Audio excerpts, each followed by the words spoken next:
Yo, what up, YouTube? It's your boy. Y'all already know what it is, man. Back with another one. Another crazy story, man. You know, I get 'em in, man. I lay 'em down.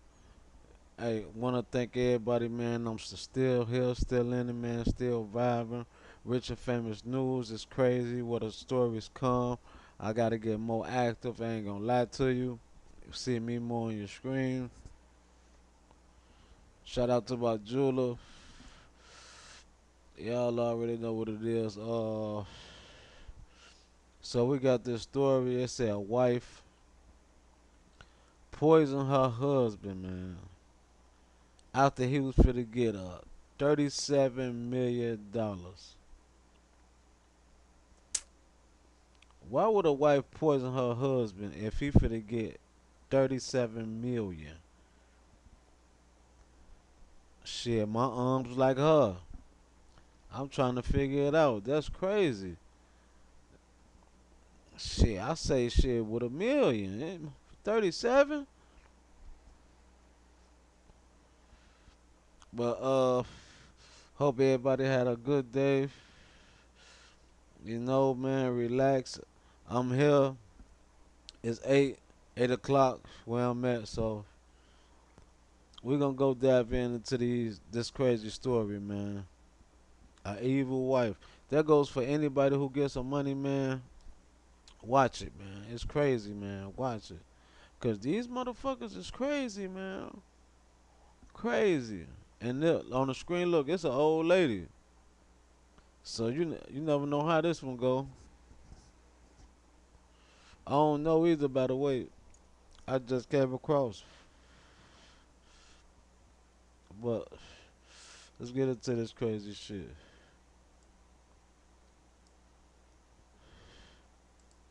He gets his inheritance this afternoon. That's why we're moving. We're gonna bear all our bills off that we need to pay off and then take a long vacation. Less than 24 hours from this footage, Ina Thea Kenoyer's husband, Steve Riley, was life-flighted to the hospital due to a sudden sickness that immobilized his body. Within an hour of being at the hospital, he would pass away. I thought everybody knew. A sickness. Oh my God! What the cop doesn't realize at this time is that Ina is a very good actor, and she knows far more about Steve's sickness than she leads on. You see, Steve was less than an hour away from cashing in a $37 million inheritance payment when he became fatally ill. And as the multi-week investigation would progress, detectives would quickly discover that Steve's death was due to poisoning. Someone had killed him, and everyone close to Steve all had dire needs to claim his newfound fortune by any means necessary. It was like 20-something million. Best thing you can do is get on a plane and don't look back. Man, these people said this man got sick an hour before he was for the cash the check. Man, what the fuck? Man.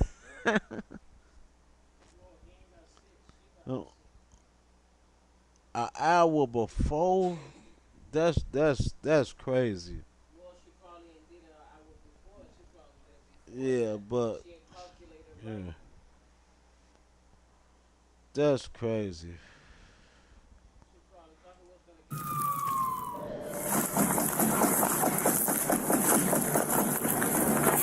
Police department.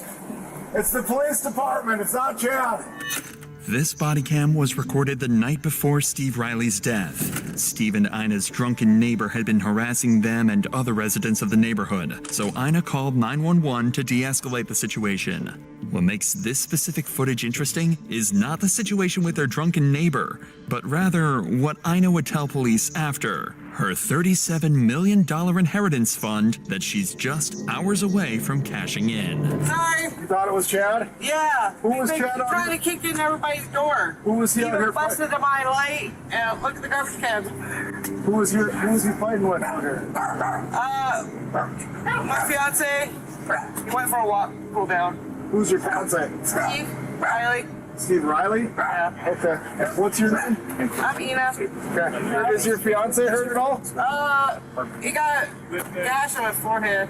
Okay. You know, we just want to talk with him too, just to make sure he's all right if possible.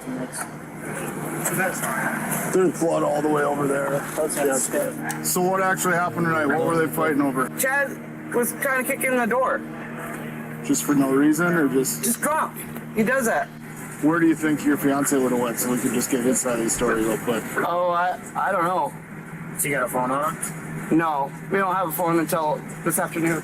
But this is where Ina reveals something she shouldn't have. Their plans to pay off all of their bills, which had over the years been racking up. And she does this for one reason: to brag. He gets his inheritance this afternoon. That's why we're moving. Gotcha. We're gonna pay all our bills off that we need to pay off. His lawyer gets here today at 2 to sign the paperwork for his money, Okay. and then he's gonna go pay that, and his lawyer to pay the rest of the child support, and then take a long vacation. According to Ina, Steve is set to receive an inheritance from his late uncle tomorrow, which supposedly is enough money to turn their lives around completely. Oh, from his What uncle. police don't realize at this time is how enormous this inheritance sum really is. In 2016, Steve's friend had received a call from a man named Marcus Riley, who claimed to be Steve's long-lost uncle from Ireland. He had explained that he finally wanted to get in touch with his nephew, Steve. After connecting with each other, Steve had learned he was in line to receive an inheritance upon his uncle's passing, which was a sum of over $17 million at the time. This was enough to permanently fix the financial struggles he and Ina had been dealing with. A couple of years later, 4 months prior to the footage you just watched, Steve would learn of his uncle's passing from a British lawyer who had contacted him. Additionally, he would learn that his $17 million inheritance had grown to over $30 million due to his uncle's successful investments over the years. That's why Ina cannot hold herself from boasting to the police. Tomorrow, they plan to meet with their lawyer to officially sign the documents and claim the $30 million inheritance fund. The two plan to take the money and live with Steve's long-lost family in Ireland, quote, living in the castles. In less than 24 hours, Ina will be rich. So as officers leave for the night, Ina would make one final statement about how her life was about to change forever. If you want to step back inside, and then if Steve shows back up, we're going to try to look for him to get his side of the story as well. But if Steve shows back up, if you just want to give us a call or have him give us a call, we'll talk to him then, okay? Yeah, he's gonna stop by anyways, like I said. Sounds good. I've only been able to put like $5 on his fines, but at least it was something. Okay, But- sounds good. We're gonna pay it all off, all at once. Perfect, thank you. Steve would return to his and Ina's apartment that night, and the two would patiently wait, not being able to sleep, as they counted down the hours until they would receive their millions. Damn. The plan to receive the funds was simple. At 2 p.m., the group would go to the airport to meet their lawyer, who was flying in with their inheritance paperwork. Ina and Steve obliged and would arrive at the airport alongside their two friends, Billy and Wes, before patiently waiting. Man, what? However, while they were waiting for the lawyer's arrival, Steve... Man, what?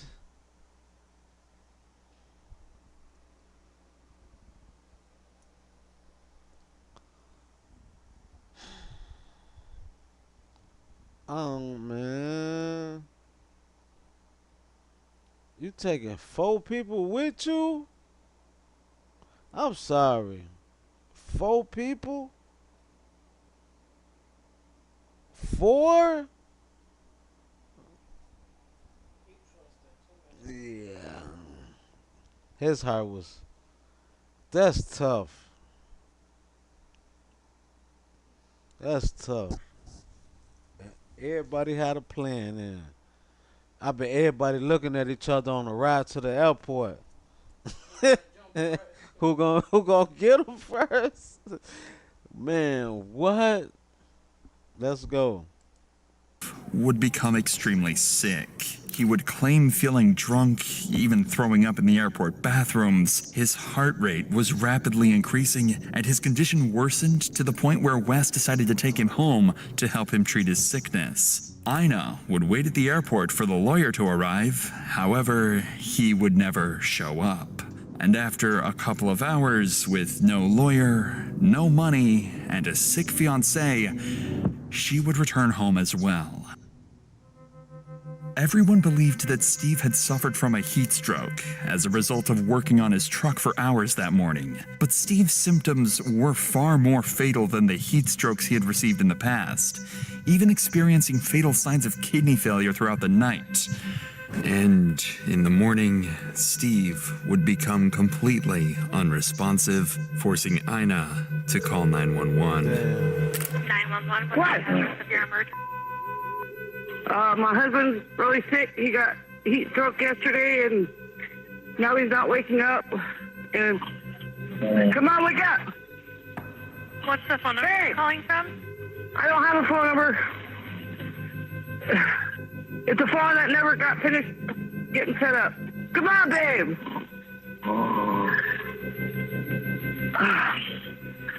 I've been trying everything. Ice, water. Okay, but he is breathing. Yes, he's snoring. He won't talk to me anymore. He won't look at me. He won't open his eyes. Okay, Hey! I've got help on the way. Just keep an eye on his breathing. If anything changes with his breathing, tell me immediately. Yeah, but he was breathing. Hello? Yeah.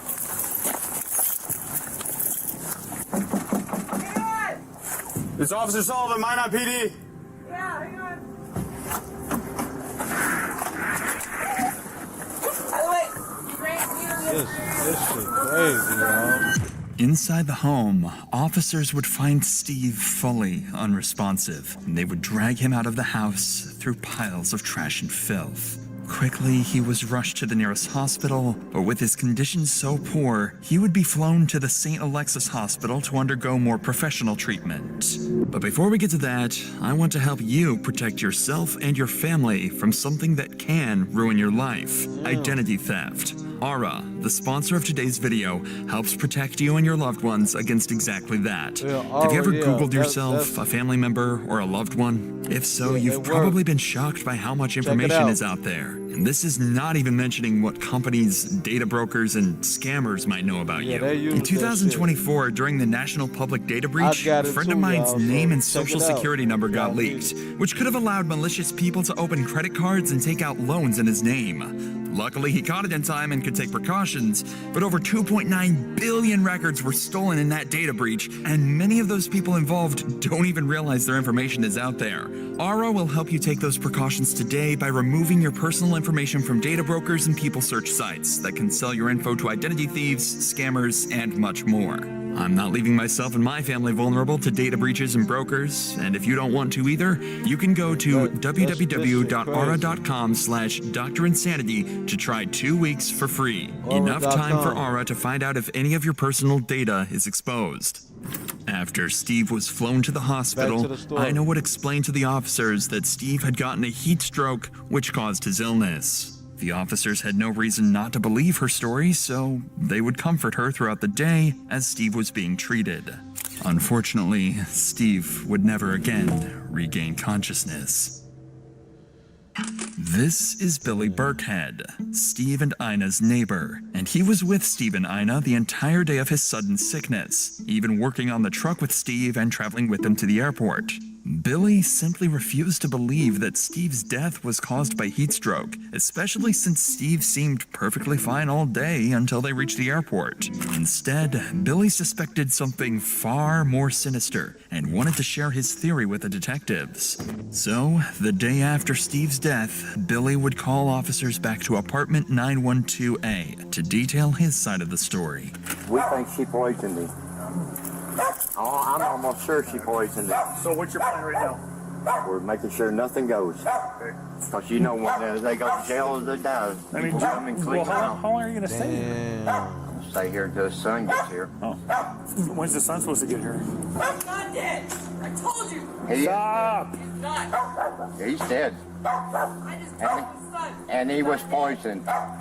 Billy's explanation for Steve's death is, well, horrifying. If Ina truly did poison Steve, then his symptoms would make sense, and would add up far more than the idea of him having a heat stroke.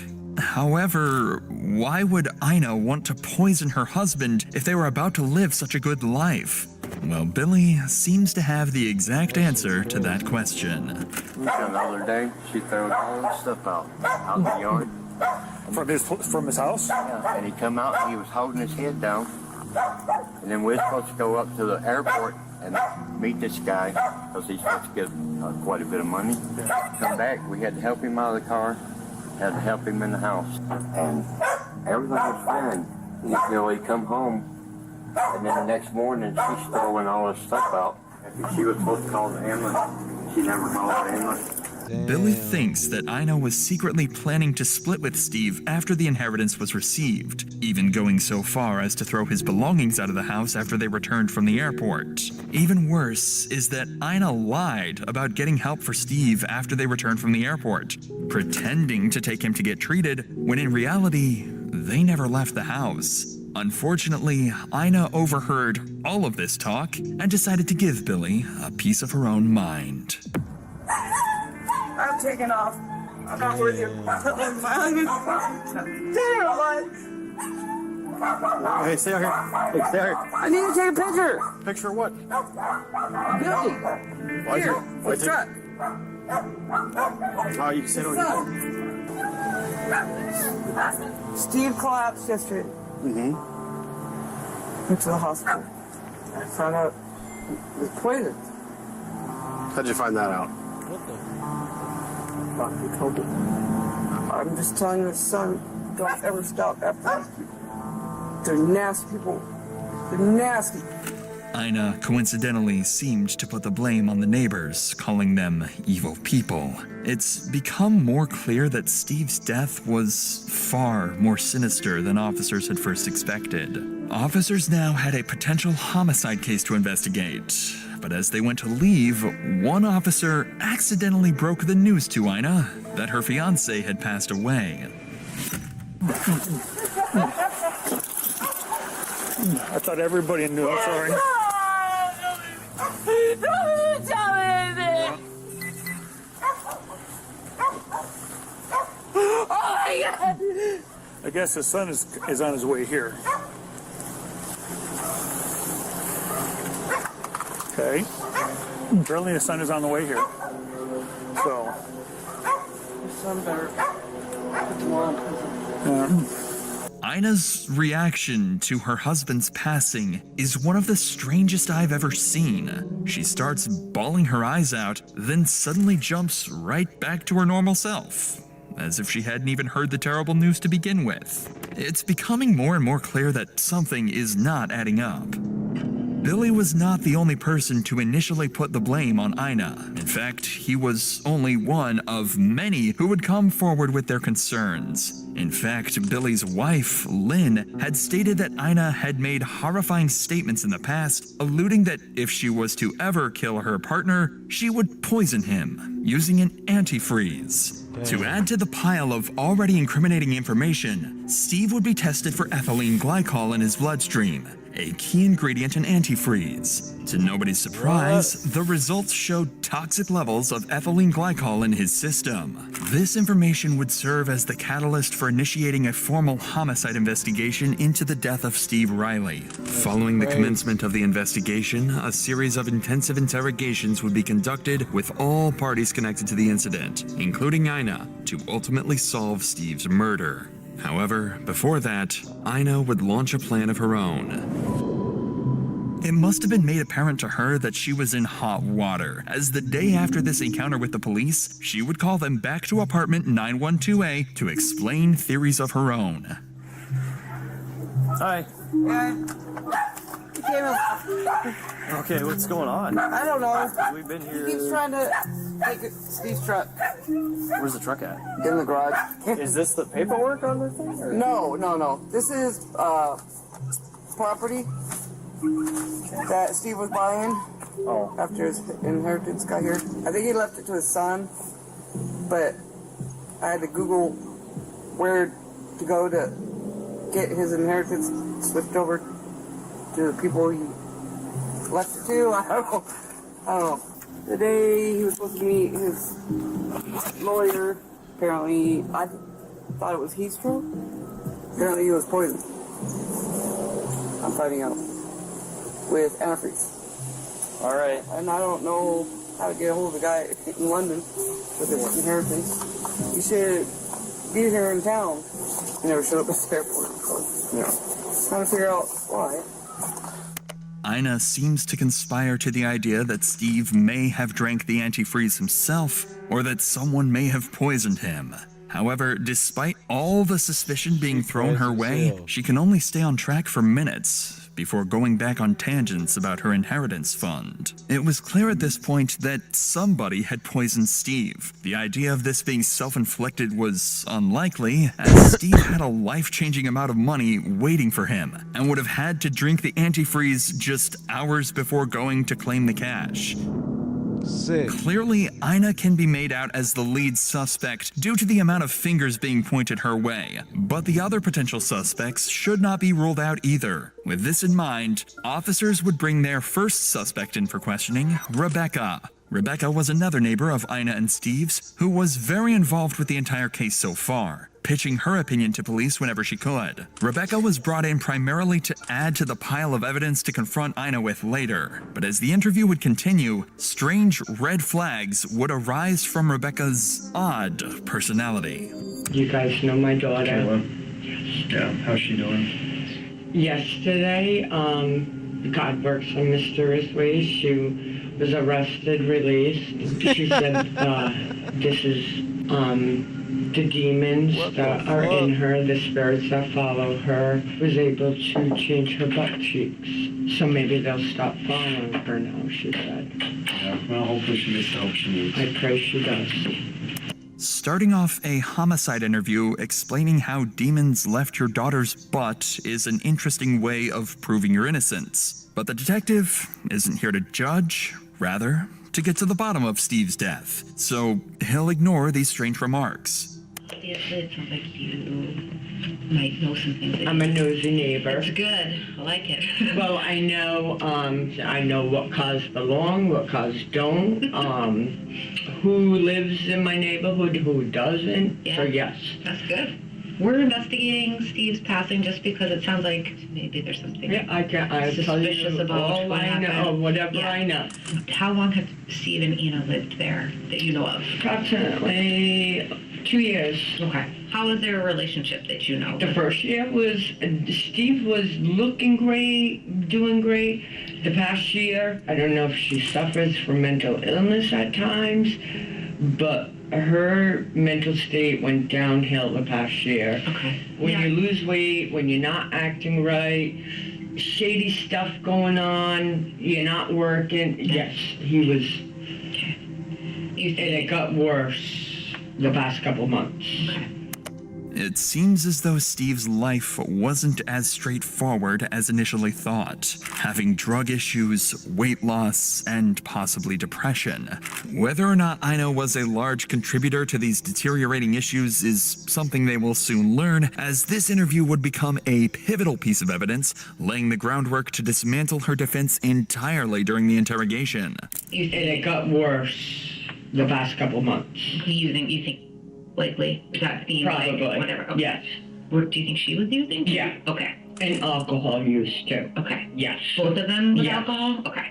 So Steve had mentioned before, like in the past, about getting money. Yes. How many, like? 2 million.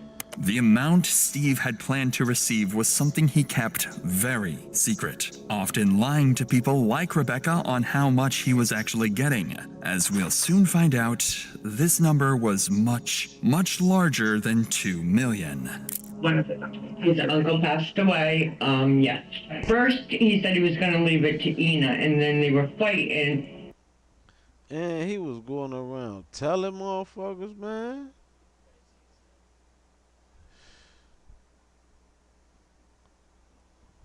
Telling people. Yeah, he was too nice. or ain't had nobody to talk to, shit, I'll be one crazy motherfucker talking to myself. And a couple months later, he said he went back and changed the will. He told me, he was like, don't tell Ina, but I changed it.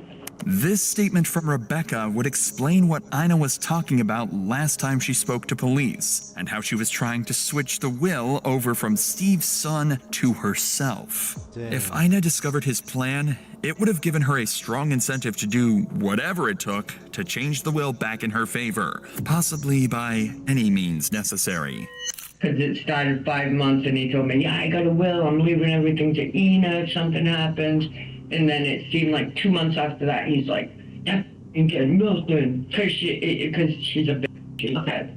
So that was just it. Yeah, that's how yeah. Was he ever talking about leaving Ina? Yes. Okay. You know, I'm going to get this money and leave her, get my own place, go back to California. Okay. I met her son last night. Oh, okay. Her son came? No, I'm sorry, his son. Steve's son. Yeah. That's okay. He flew in. He came up to my apartment, but as he's leaving, she came up, knocked on my door.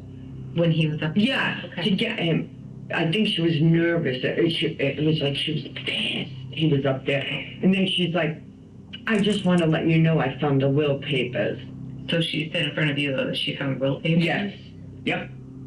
Ina clearly had become obsessed with the idea that she was about to live the life of her dreams with Steve's inheritance. But after rumors of Steve leaving her, it seems Ina became terrified that she might not receive the funds and would be stuck with her depressive living conditions. It's now become obvious how these events and Steve's strange death could be correlated to one another. However, as Rebecca had stated herself, she was a nosy neighbor, looking for any rumors or conspiracy theories to help solve the neighborhood drama.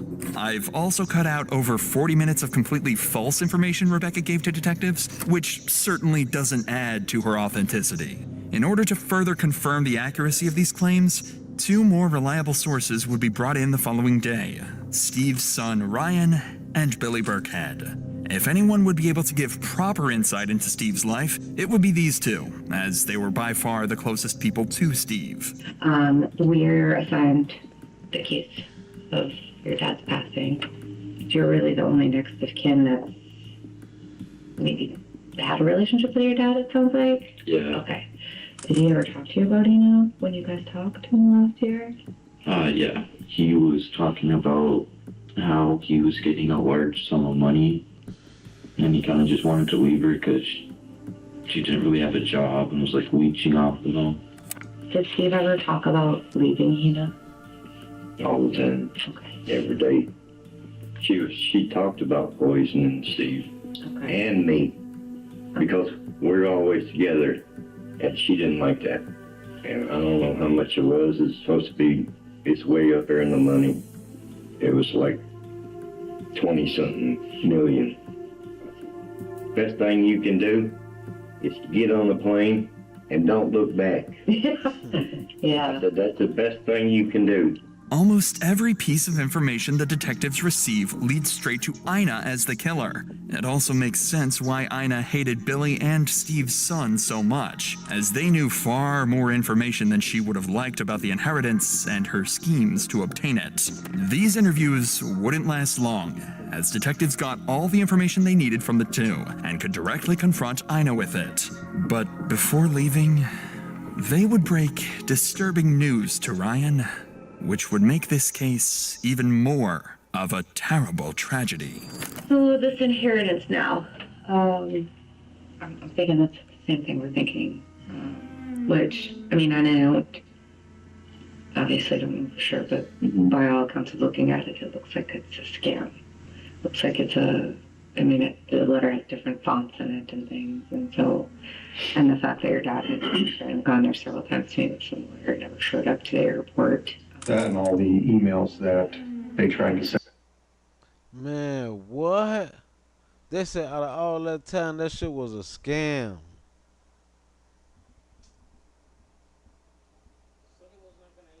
Man, he wasn't even gonna get no money, man. Man, what?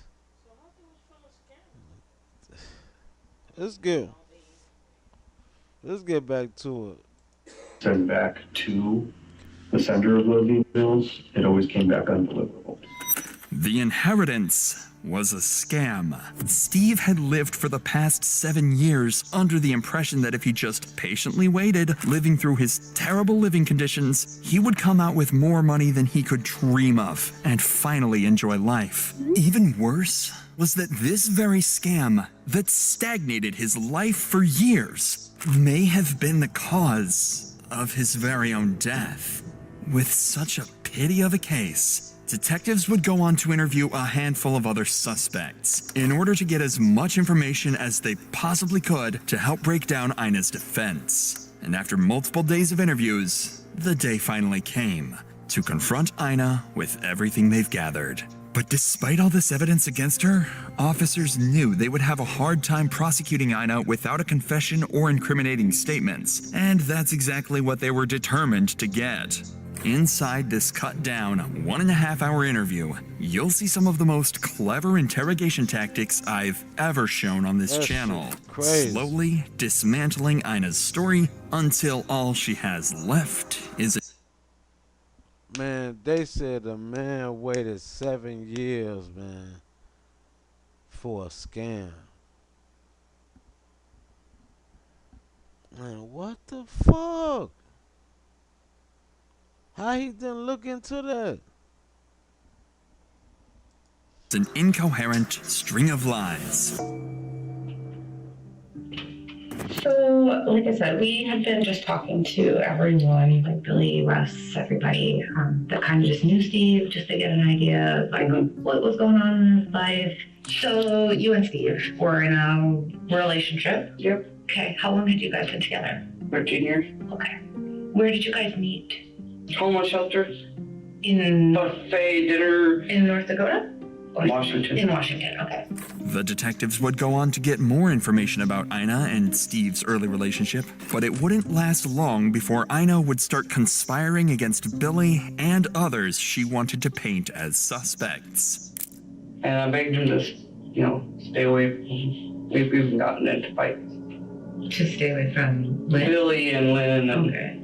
I don't like calling people nasty, and they've seen them worse than Steve because he's tall and mean looking. People were intimidated by him. Okay. Just by his look. So why would you want him to stay away from Billy and Lynn? Because they're really, really nasty people. Okay. Felonies, breaking into places. Okay. I knew they did more than pot, smoking more than pot. Did Steve smoke more than marijuana?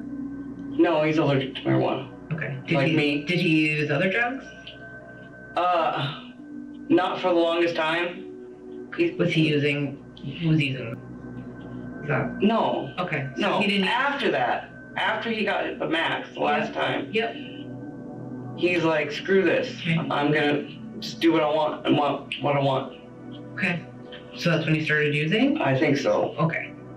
This would be the first of Ina's lies during this interrogation. She knew Steve had been using long before the incident she described, but in order to make Billy seem like the villain in their lives, she wanted to make it seem as though he was the reason for Steve's drug use. Take note of Ina's body language while she clearly lies. She glances up and avoids eye contact, constantly fidgets and scratches her skin, and most notably, stutters and slurs on her speech as she tries to make up a story. Keep this in mind for the rest of the interrogation, and you'll be able to accurately point out when Ina isn't telling the truth. But now, the police would ask her perhaps the most intriguing question. What exactly did she plan to do with the inheritance money? So when did he find out about this inheritance?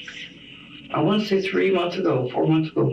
Okay. So what is the inheritance? I know you had shown that first day Lieutenant Dake and I came, you showed us kind of that letter that was on Steve's phone. Mm-hmm. Is that's the inheritance? That was the letter? Okay. And he was talking to an actual lawyer, I guess. Okay. From London. So this lawyer reached out to him and said I guess. I don't even know how he found out about it. It just appeared. Yeah. And he was reading that the money wasn't cursed or whatever. Every single person that went for the Riley money over there, even this 21-year-old, had passed away. Clearly, Ina is running out of resources to take suspicion off herself, and the detectives won't take long before making her abundantly aware of how horrible of a liar she is. But for now, they'd like to get some more information on this inheritance, and if Ina would admit to trying to claim it all for herself. How much money was it? It ended up, it was supposed to be 17 million, 17,500,000. So, but with all the property sold off, it ended up being 37 million. So there was cash on properties for sold. Yeah. Okay. So I gave all the information. Who was it supposed to be coming from? Who was the family member? Marcus something Riley. Was that a brother or uncle? That was an uncle. Okay. Did he live in Ireland? Okay. How did they get to, is it starting to be that the lawyer is starting to give him like a time that he's coming to Minot? Yeah. That's pretty much when he kept saying, I'm going to show up at this time. And Steve would ride down there and he wasn't there. And then you get the email afterwards that he was going to come until later and then later. Okay. The detectives would spend the next 25 minutes trying to understand Ina's timeline for the day they planned to receive the inheritance. Whenever she gave a time for when the group went to the airport, she would conveniently change that time entirely, just a few minutes later. But one detail would stay the same. Unlike her original claims to officers on the day of the murder, she would insist that Steve had never gone to the airport, but rather Wes had gone instead to represent Steve. This was confusing, but Ina's reason as to why Steve couldn't make it to the airport would make just as little sense. Because he was drinking beer all day, he was working in the garage, he was spray painting his truck, you know, with the doors and the windows closed, barely drinking any water. So he consumed almost a case of beer and... Oh, he can drink more than that.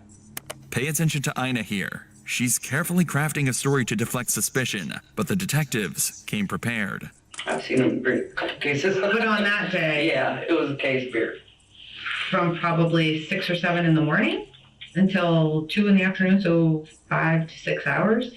Does that sound right? Probably. Did you drink anything else?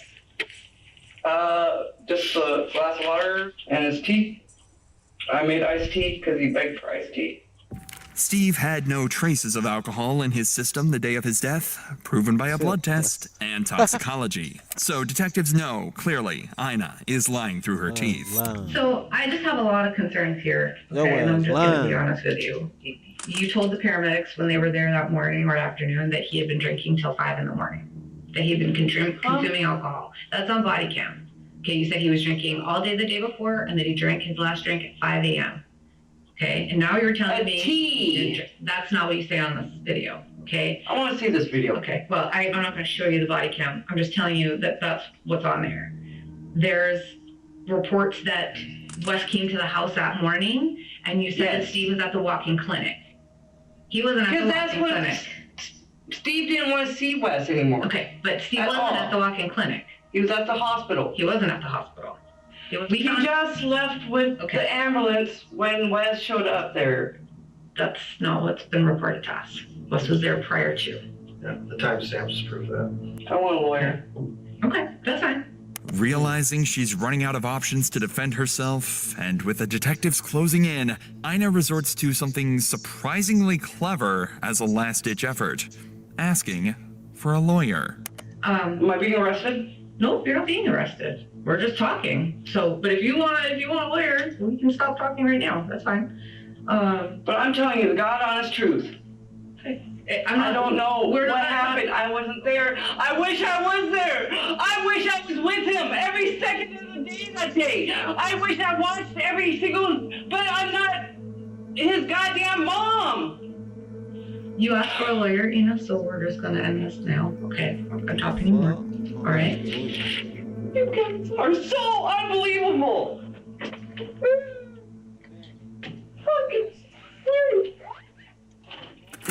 The second Ina realized the detectives saw right through her story, she folded under the pressure and insisted on a lawyer. Ina had finally realized her game was over. Following this interrogation, Ina would roam free while detectives scrambled for concrete evidence that she had poisoned Steve. Ina would continue fighting for her innocence, making more deranged theories, such as Steve drinking the antifreeze out of shame that the lawyer was a fraud, or that she had too been poisoned just months prior. Unfortunately for her, police managed to file a search warrant on apartment 912A, finding multiple alarming items. An old Windex bottle without a cap, containing a bright green liquid suspected to be antifreeze, as well as a Coors Light bottle containing antifreeze, found in the garage Steve had been working in that morning. This exact Coors Light bottle was what Ina used to poison Steve with. Antifreeze contains ethylene glycol, an ingredient that makes... Bro, she put antifreeze in the man bill. Yeah, and he not gonna see because it's a dark bottle. Well, that's contradicting because they said they ain't found no alcohol in his system. That's crazy. So No, how she put... cause she said he was drinking Bill all morning and the day before. But they ain't found none in the system. They found that shit. Then they searched her house. They found the bill with the fucking shit in it. The bill bottle with she crazy. Makes the liquid taste sweet. By mixing this with tea, Steve was fully unable to tell this fatal substance apart from his typical morning tea. What? She mixed the antifreeze with tea. Man.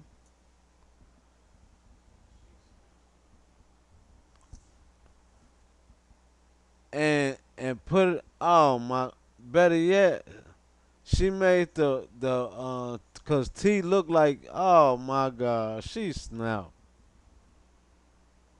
And put it in a beer bottle with tea. Tea antifreeze. Antifreeze tea. In a beer and put, this is sickening, man. Let me take it back. This is sickening.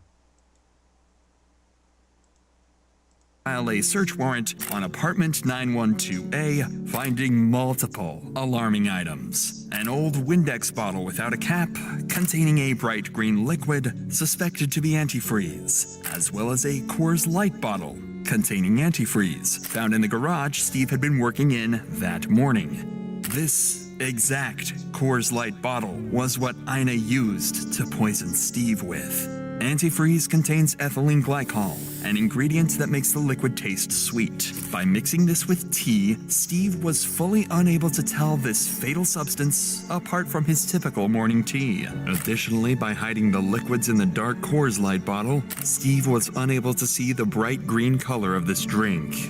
With all of this newfound, completely incriminating evidence, as well as the numerous lies and false claims Ina had told law enforcement, she would finally be arrested on October 30th, 2024. Who's that? I know. Please lock up my house. Yeah, we'll lock up the house for you. I'll give you the keys, but We'll lock your house up for you. why me? So right. Damn. We let you smoke a cigarette, you're gonna be decent? Oh, I'm decent all the time. No, I never dealt with you, so just don't Never been arrested before like this. Let me just say something. All over a scam. 2 people lost their life over a scam. For some shit they say the man was waiting for 7 years.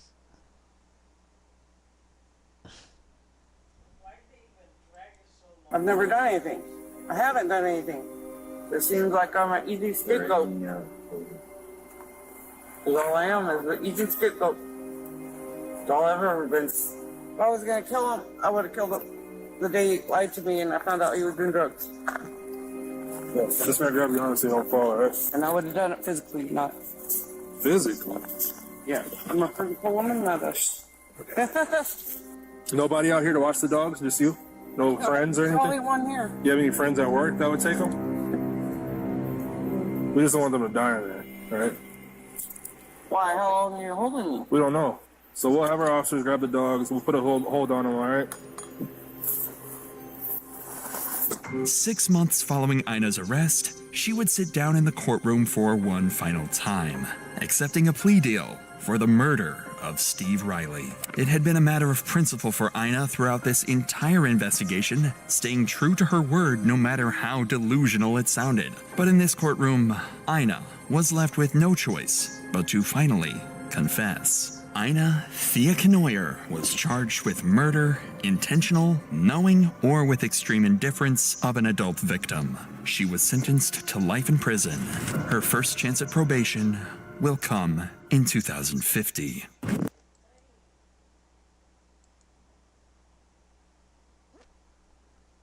God damn. Man, Joe. That shit is crazy.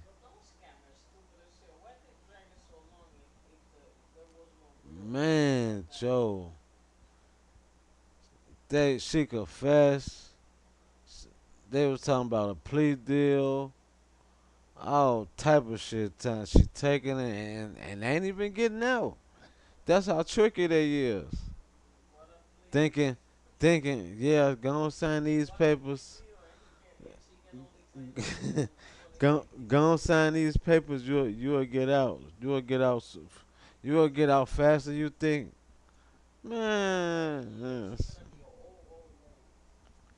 that shit crazy, man.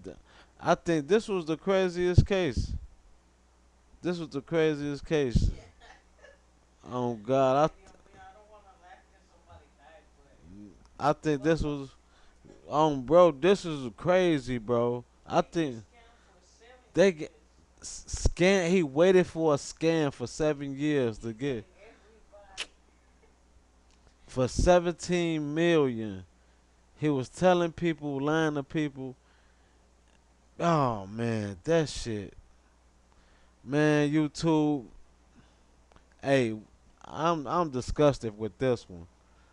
I'm disgusted. Just make sure, man, your loved one, y'all love each other, man. Cause that shit right there, that shit is crazy. And she said they was together 13 years. But hey, man, that's they was together for 13 years. He waited for the scan for 7, and she poisoned him in 2 days. Yeah, that shit crazy, man. Hey, YouTube, man. Hey, it's your boy Mo Money, man. Hey, I'll be back with a motherfucking another one. Hey, we out, man. This shit.